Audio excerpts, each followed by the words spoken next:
ভাই হইছে? দেন। আমরা কিন্তু 3টা অর্ডার দিছি ভাই। 3টা করে দেন।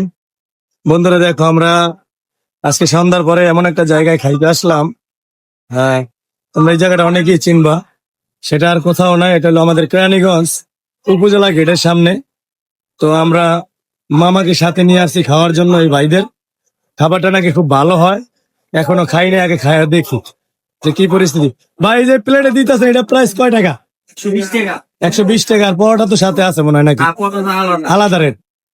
ও, চাপ 120 টাকা, পরোটা 10 টাকা পিস। তাহলে 2টা করে পরোটা মেরা দেন। মূলত আপনাদের এই দোকানটা কয়টা বাজ থেকে কয়টা বাজে বেছেন? 4টা থেকে রাত 11টা পর্যন্ত। 4টা থেকে রাত্রে 11টা পর্যন্ত। ও, সেল তো ভালোই হয় না?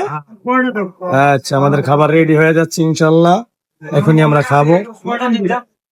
মানে মূল কথা হলো যে কোথাও যদি ঘুরতে যাওয়া যায় আর সেখানে যদি কিছু না খাই তাহলে কিন্তু মনটা ভালো লাগে না। তাই খাবারটা নিলাম, হ্যাঁ দেখি। এই যে আমাদের লোকজন আছে বসা ভিতরে, এইখানে আমরা খাবো। কি হাল তো ভাই, খাওয়ান দেয় না হলো? মামা দেয় না? এই যা পড়ছে খাওয়ান। এই যে আমাদের খাওয়ানটা, এখন আমরা খাবো। হাল তো ভাই 2 পিস পরোটা আর মুরগির চাপ 140 টাকা প্লেট। এই যে দেখুন মামা, 140 টাকা প্লেট। পেটটা ভরবো না? এই যে আমার খাওয়ানটা হয়ে পড়ছে ইনশাল্লাহ। আর খাওয়ানটা দিল আমাদের এই প্রিয় ভাইটা। তো আমরা খাই, দেখি কি অবস্থা। এই যে আমাদের খাওয়ান, এখন আমরা খাবো।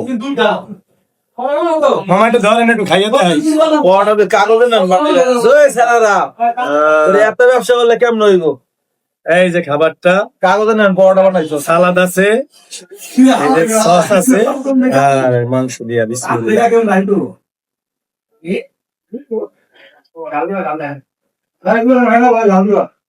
হুম, ভালো লাগে? হ্যাঁ, সেই স্বাদ। মানে আসছিলাম, ওই যে আমার দোকানটা উঠে দিছে তো এই জন্য দোকানপাট নেওয়ার চেষ্টা করতেছি। এই এলাকায় আসলাম, খাবারটা খাইলাম, খুব ভালো লাগলো। সবাই ভালো থাকবে।